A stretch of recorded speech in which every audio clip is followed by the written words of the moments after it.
حضرت لقمان کا بیٹا جب تجارت کے لیے جانے لگا تو وہ حضرت لقمان کی خدمت میں حاضر ہوا۔ تب لقمان کہنے لگے، اے بیٹا، جب جاؤ گے راہ میں ایک میدان پاؤ گے۔ اس میدان میں ایک چشمہ ہے جس کا پانی نہایت ٹھنڈا اور شیریں ہے، اور اس کے کنارے ایک درخت ہے جس کی چھاؤں گنی اور فراخ بخش ہے، لیکن خبردار، اس درخت کے سائے تلے ہرگز نہ بیٹھو، اور اللہ تم کو اس مہلک سے محفوظ رکھے۔ اور وہاں تم کو ایک شخص برا ضعیف تم کو ملے گا جو عمر میں اس درخت سے بڑا ہے، پھر جیسے وہ تم کو کہے اس کی بات لازمی مانیو۔ اور دوسری بات یہ کہ جب آگے جاؤ گے تو فلاں گاؤں میں جانا، وہاں لوگ میرے دوست ہیں اور تم کو اپنے گھر لے جائیں گے تعظیم و تکریم سے۔ اور اس گاؤں میں ایک عورت ہے نہایت حسین و جمیل اور مالدار، بس تم کو اس عورت سے بیاہ دینا چاہیں گے، لیکن تم ہرگز قبول نہ کیجیو، اور خدا اس سے تمہیں اپنی پناہ میں رکھے۔ اور تیسری بات یہ کہ ایک شخص فلاں نامی اور فلاں شہر میں رہتا ہے، ایک مدت ہوئی مجھ سے قرضہ لے کر گیا ہے، پر اس سے وہ قرض وصول کیجیو، اور خبردار شب کو وہاں نہ ٹھہرنا، اور یہ تمام نصیحتیں یاد رکھنا، اور آپ جاؤ، میں نے تمہیں خدا پر سونپا۔ چنانچہ وہ اپنے باپ کی بتائی گئی باتوں کو تسلیم کر کے سفر پر نکلا۔ جب میدان مذکور میں پہنچا جس کے بارے میں اس کے باپ نے نصیحت کی تھی، اس کے ایک کنارے ایک چشمہ پانی کا پایا، اس کا پانی نہایت شیریں شفاف، اور اس چشمے کے کنارے ایک درخت پایا جس کے سائے تلے ایک شخص بزرگ کامل بیٹھا ہوا تھا، مارے گرمی اور پیاس کے چاہتا تھا کہ اس چشمے سے پانی پیے اور اس درخت کے سائے تلے دم بھر کے لیے آرام کرے۔ لیکن اسی وقت اسے اپنے باپ کی گئی نصیحت یاد آئی تو وہاں سے قدم آگے بڑھانے لگا۔ تب اس بزرگ نے جو درخت کے نیچے بیٹھا تھا پکارا، اے لڑکے، کہاں جاؤ گے؟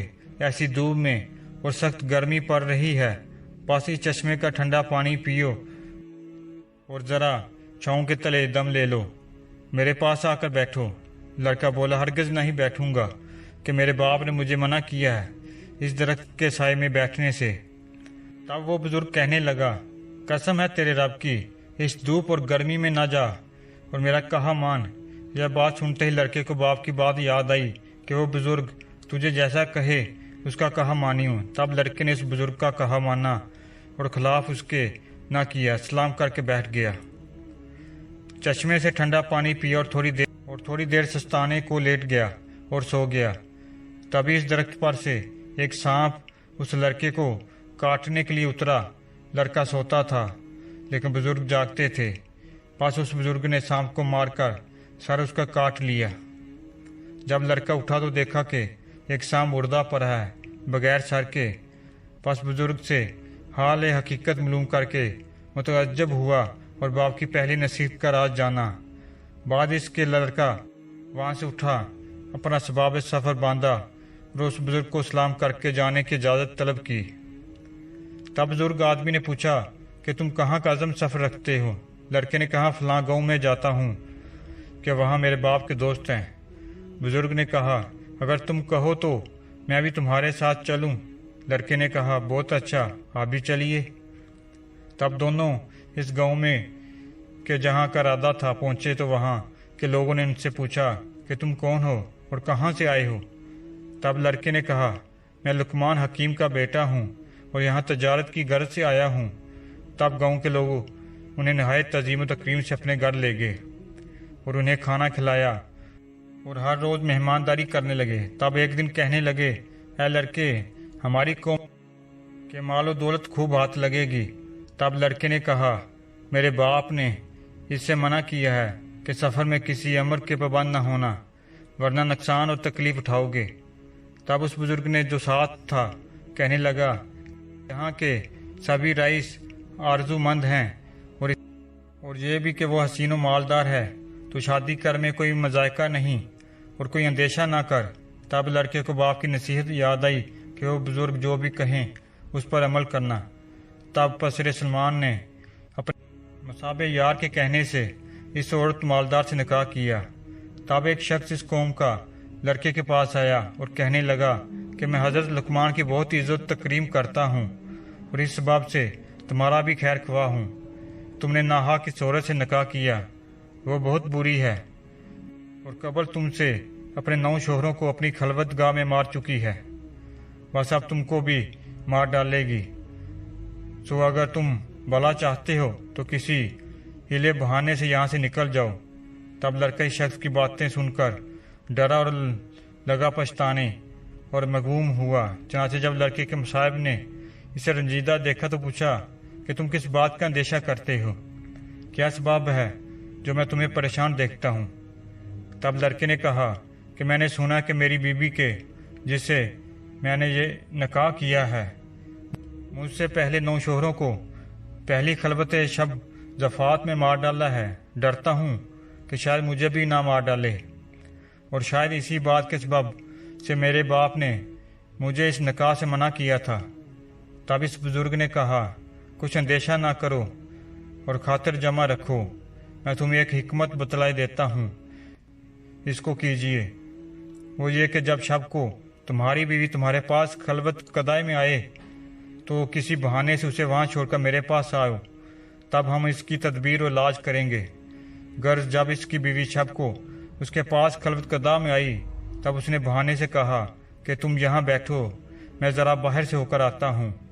बीवी ने पूछा, कहाँ जाते हो? लड़के ने कहा कि क़ज़ाए हाजत को जाता हूँ, तुम तब तक यहाँ इंतज़ार करो, और इसके अलावा भी एक काम है, वो आन के बतलाता हूँ। तब लड़का वहाँ से निकला और सीधा उस बुजुर्ग के पास पहुँचा। तब उसने एक आतिशदान अंगारों से भरा हुआ लाने को कहा। जब लड़का आतिशदान ले आया तो बुजुर्ग ने उसमें सर सांप का जो दरख्त के नीचे से काट कर लाया था उसको उस आतिशदान में रख दिया, और आतिशदान को लड़के के हवाले किया और कहा, इसे ले जाओ और अपनी बीवी से कहो कि बरहना होकर इस आतिशदान पर खुद को सेंको, और बाद इसके आतिशदान को दोबारा मेरे पास ले आना। तब लड़का वहाँ से गया और जैसा उस बुजुर्ग ने कहा था अपनी बीवी को कहा, और बाद उसके सेंकने के आतिशदान वापस ले गया। तब उस बुजुर्ग ने देखा कि 2 सांप इस अंगीठी में जल रहे हैं। तब बुजुर्ग ने कहा, अब जाओ और बेखतर अपनी बीवी से जमा करो कि जिसका डर था सो सांप उसी अंगीठी में जल रहा है, बस इसी सबब से पहले शोहर इसके मारे जाते थे। चनाचे पसरे लकमान तमाम शब अपनी बीवी के पास रहा, और फजर को बाद सलामत खलवत सरा से बाहर आया, और अहले करिया तमाम माजरा सुनकर मुतअज्जब हुए और पसरे लकमान के बच जाने से खुश भी हुए। बाद इसके पसरे लकमान ने इरादा किया कि अपने बाप के कर्जदार के पास जाकर कर्ज वसूल करे। तब उस बुजुर्ग से कहा कि फलां गांव में एक शख्स के पास मेरे बाप का रुपया है, सोचता हूँ जाकर उसे वसूल करूँ। तब उस पीर बुजुर्ग ने कहा, मैं अभी तुम्हारे साथ चलूँगा। तब दोनों आदमी उस शख्स के पास गए। वहाँ के लोगों से उसके बारे में पूछा तो लोगों ने कहा कि वो शख्स तो बड़ा फसादी और दगाबाज है, बस तुम नाहक यहाँ अपनी जान गंवाने के वास्ते आ गए, सो तुम्हारे हक में बेहतर है यहाँ से चले जाओ। और वो दगाबाज आदमी किसी का रुपया लेकर वापस नहीं करता। लेकिन इन दोनों ने लोगों की बात ना मानी और वहाँ से उस शख्स के पास पहुँचे, और बाद सलाम के लड़के ने कहा कि मैं हकीम लुकमान का बेटा हूँ और अपने वालिद का कर्ज वसूल करने को आया हूँ। तब उसने कहा, बहुत अच्छा, आप हमारे बुजुर्ग ज़ादे हैं, सो आज की रात मेहमान नवाजी का शरफ बख्शिए। सुबह का हिसाब किताब करके जो रुपया बनता हो सो वापस कर दूंगा। लड़के ने कहा, मेरे बाप का हुक्म नहीं कि शब को यहाँ ठहरूं। तब उस बुजुर्ग ने कहा जो उसके हमरा थे कि ऐ लड़के, कुछ परवाह नहीं, चलो आज की शब यहाँ रुक जाते हैं, फिर जो खुदा ने हमारी किस्मत लिखी है सो होकर रहेगा। चनाचे उस बुजुर्ग के कहने पर कि इसकी करामत से भी पसरे लकमान आगाह थे और बाप का भी हुक्म और नसीहत थी कि अपने साथ वाले बुजुर्ग की बात मानी हो। तब उस सबब से दोनों शब कुछ दगाबाज शख्स के मकान पर रह गए। जब खाने वगैरह से फारिग हो चुके तो इन दोनों को लब दरियाए बनाए गए, एक मकान पर ले गए, और वह मकान इस तरह से बनाया था कि जो कोई शब को इसमें सो जाता ज्वार बाटा आकर उसे डुबो देता। इन दोनों को इस मकान में ठहराने को कहा। चनाचे पर से लकमान सो गया, वो बुजुर्ग जागते रहे। जब आधी रात का वक्त हुआ तो मौजें चरने लगी, पानी मकान पर चढ़ गया। तब बुजुर्ग ने लड़के को नींद से बेदार किया और वहाँ से उठाकर ऊपर बला खाने पर कि जहाँ उस दगाबाज आदमी के बेटे सो रहे थे वहाँ तशरीफ ले गए।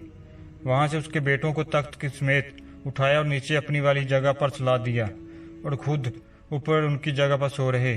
जब फजर के वक्त वो शख्स आया और देखता है कि दोनों ऊपर वाले तबक में उसके बेटों की जगह सो रहे हैं और अपने बेटे नीचे मकान में उनकी जगह पानी में मुर्दा पड़े हैं, तब पुकार कर कहने लगा कि अफसोस, सद अफसोस, मैंने तुम्हारे वास्ते ये फरेब किया था कि तुमको मार डालूंगा।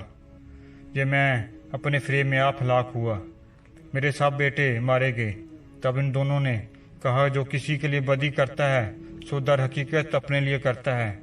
बमसदक इस आयत के यानी नहीं गेरता है मगर मुकर करने वालों को। अलगर्ज लकमान के बेटे ने इस दगाबाज शख्स से अपने बाप का रुपया वसूल किया और अपनी बीवी को जिससे वो निकाह किया था को लेकर मैं इस बुजुर्ग और इसबाब के अपने वतन वापसी का सफ़र किया। जब पसरे लकमान अपने मकान के करीब पहुंचा तो उस बुजुर्ग ने पूछा कि क्या बुजुर्ग ज़्यादा तू इतने अरसा मेरे साथ रहा, सो तूने मुझे कैसा पाया? तब लड़के ने कहा, बेशक मैंने आपको नेक मर्द पाया है और आपकी बरकत से बहुत सी मुसीबतों से निजात पाई और नेक वक्त बीवी पाई और इस कदर माल और सबाब पाया। तब इस बुजुर्ग ने कहा कि माल में से मुझे भी आधा हिस्सा दो। तब लड़के ने कहा कि आप अपनी मर्जी से ले लो जितना चाहे हिस्सा। बुजुर्ग ने एक तरफ बीबी के साथ थोड़ा सा माल रखा और दूसरी तरफ ज़्यादा हिस्सा माल सबाब का रखा और लड़के से कहा, इनमें से जो तुम चाहो रख लो और दूसरा हिस्सा मेरे वास्ते छोड़ दो। तब लड़के ने अपनी बीवी और इसके साथ वाला थोड़ा हिस्सा माल सबाब का चुना और कहा, मेरे लिए यह काफ़ी है। चनाचे दोनों फरीक अपना अपना हिस्सा लेकर चले। थोड़ी दूर गए कि बुजुर्ग ने लड़के को आवाज़ देकर रोकर उससे पूछा, क्या पसरे लकमा, तो किस सबब से मुझे ज़्यादा हिस्सा माल का दिया जाता है? कहीं इसका सबब यह तो नहीं कि तूने जो करामतें मुझसे देखी हैं इनकी वजह से मुझसे खौफजदा होकर ज़्यादा माल दिए जाते हो? लड़के ने कहा कि ऐसा बिल्कुल नहीं, बल्कि ये तो इस बात से है कि मैंने आपकी बरकत से जो नफ़ा उठाया और मुसीबतों और मुश्किलों से रहाई पाई, तो इस सब के सबब खुश होकर आपको यह सब अपनी खुशी और मर्जी से दिया जाता हूँ। तब बुजुर्ग ने कहा, ऐ लड़के, तुम्हारी नेक नीति और आला ज़र्फ़ी अखलाक से मैं बहुत खुश हूँ और ये सब माल सबाब भी तुम ही लेते जाओ। भला हमारा इस दुनियावी माल सबाब से क्या काम? वो गर्ज हुई। लड़के ने पूछा कि आप कौन हो और किस सबब से मेरे साथ रहे? बुजुर्ग ने कहा कि मैं अल्लाह का भेजा हुआ एक फ़रिश्ता हूँ और तुम्हारे बाप की दुआ के सबब अल्लाह ने मुझे तुम्हारी हिफाजत निगहबानी के वास्ते मुकर्रर किया था और तुमको तुम्हारे बाप का रुपया दिलाया और आप बतलाई तुमको, और हमारे ज़ुम्मे तो लोगों के साथ भलाई और मेहरबानी करना ही है अल्लाह के हुक्म से। बस अब तुमसे रुखसत होता हूँ और तुम भी अपने घर को जाओ। तब लड़का सब माल सबाब और बीवी को लेकर घर आया। तमाम अहवाल रास्ते का अपने बाप से बयान किया। हज़रत लुकमान ने भी अल्लाह का शुक्र अदा किया।